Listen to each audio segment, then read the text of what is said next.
नमो नमः। महाकवि कालिदास विरचित खंड काव्य मेघदूतम का 19वां, 20वां और 21वां पद्य देखते हैं और उसका काव्य अनुवाद भी देखते हैं। स्थित्वा तस्मिन् 19वां पद्य देखें।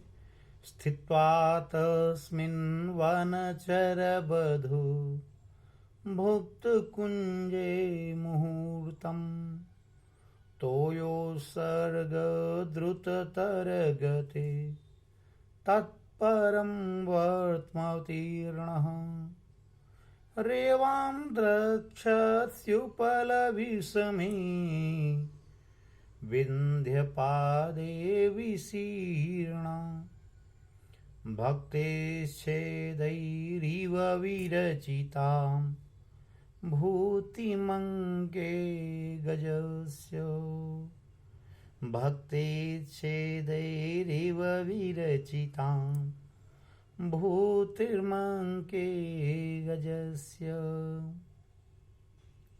रेवा की दशा का विषय में वर्णन कर रहे हैं कि जैसे रेवा का शरीर हाथियों के ऊपर बनाए गए चित्र की व्यवस्था के अनुसार है। कैसे, इसका काव्य अनुवाद देखते हैं। कोल किरात की ललनाएं, कोल किरात की ललनाओं ने कुंज कहे उपभोग किया। कोल किरात की ललनाओं ने कुंज कहे उपभोग किया। उस गिरि आम्रकूट का यह अनुपम ही संयोग रहा। उस गिरि आम्रकूट का यह अनुपम ही संयोग रहा। कुछ वृष्टि करके तुम वहां अपने को हल्का करना है। कुछ वृष्टि करके तुम्हें वहां अपने को हल्का करना है। फिर बिंद तलहटी में स्थित नर्मदा सरिता को देखना है। फिर बिंद तलहटी में प्रसरित नर्मदा सरित को देखना है। उसका स्वरूप वैसे है लगता जैसे हाथी पर चित्रकारी। उसका स्वरूप ऐसे लगता जैसे हाथी पर चित्रकारी। कृषकाय तुम्हारे बिना है वह, किसकाय तुम्हारे बिना है वह, कृपा करो हे उपकारी। कृषकाय तुम्हारे बिना है वह, कृपा करो हे उपकारी। देखिए, मेघ से उसके उपकार के विषय में रास्ते में ही कितना उपकारी है मेघ, ऐसी बातें हेम माली कह रहा है कि तुम तो उपकार करोगे भी। नर्मदा की जो अवस्था है, जैसे हाथियों के ऊपर चित्रकारी की जाती है, माने जल की कमी है, उस जल की कमी को तुम्हें दूर करना होगा हे उपकारी मेघ, ऐसा तुम्हें करना होगा। इसके बाद 20वें पद को देखते हैं हम लोग।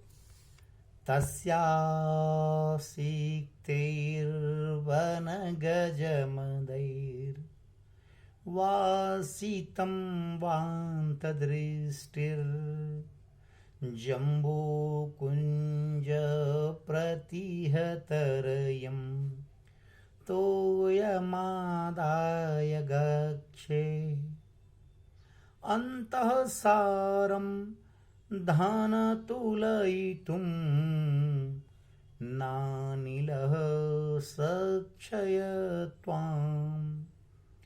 रिक्तः सर्वो भवति हि लघुः पूर्णता गौरवाय। रिक्तः सर्वो भवति हि लघुः पूर्णता गौरवाय। काव्य अनुवाद देखें। हो चुके रहोगे वृष्टि से क्लांत, इसलिए रेवा का जल पीना, क्योंकि जब वर्षा कर दोगे तो जल से तुम्हारा थक जाओगे। किसी काम को करने में परिश्रम की आवश्यकता पड़ती है। ऐसा नहीं कि मेघ वर्षा कर रहा है तो उसको परिश्रम नहीं, परिश्रम है। ऐसा किसने समझा? हेममाली ने समझा। हेममाली ने क्या समझा कि जब वर्षा करेगा मेघ तो कार्य है उसका, और कोई भी व्यक्ति अपना अगर स्वाभाविक कार्य करता है तो कुछ न कुछ उसको क्लांतता, कुछ न कुछ उसमें उसके अंदर थकावट आ जाती है। परिश्रम का प्रभाव है। जैसे श्रम बिंदु कहते हैं जो मस्तक से पसीना गिरने लगे, उसी श्रम बिंदु कहते हैं।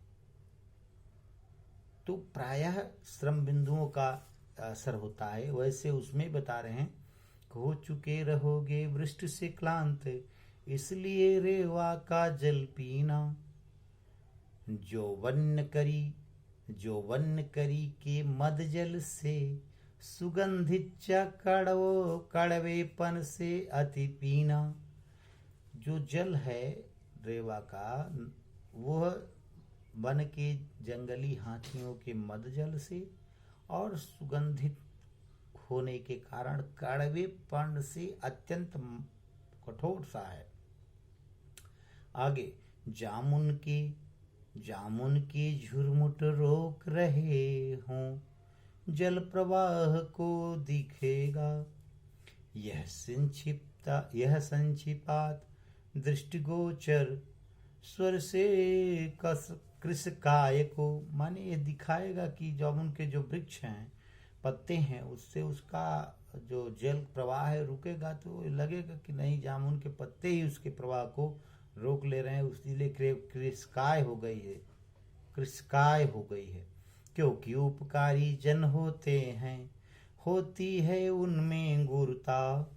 क्योंकि उपकारी जो जन होते हैं, होती है उनमें गुरुता। उच्छृंखल जन व भारहीन जन की परिचायक है लघुता। ओछे जन की व भारहीन जन की परिचायक है लघुता। तो ये जो भी सूक्ति है, रिक्तः सर्वो भवति ही लघु पूर्णता गौरवाय, ये इसका काव्य अनुवाद रहा। आइए इस 21वें श्लोक को देखते हैं। नीपम दृष्ट्वा हरित कपिशम केसरैर्धरूढै राविर्भूत प्रथममुकुला कन्दलीश्चानुकच्छम् जग्ध्वादयिणी वधिकसुरभिं गन्धमाघ्राय चोर्या सारंगास्ते जललवमुच सूचयिष्यन्ति मार्गः।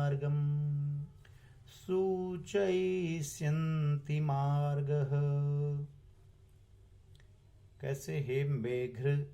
हे मेघ जहाँ तुम वृष्टि करो, वह धरा अति सुशोभित है।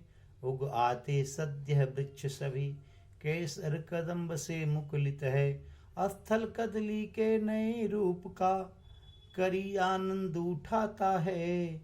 वर्षा के कारण हरी भरी घासों को हिरण चबाता है। वर्षा के कारण हरी भरी घासों को हिरण चबाता है। अति सुवासित वनस्थली व धरा सुरभ से युक्त हुई। जल कण के गिरने के कारण जन आतप से मुक्त हुए। माने वर्षा के कारण इतना कार्य होता है, और मनुष्य के भीतर जो गर्मी है, जो आतप है, सूर्य के प्रकाश से क्लांत व्यक्ति है, उसका भी कल्याण हो जाता है और वह दूर हो जाता है। धन्यवाद।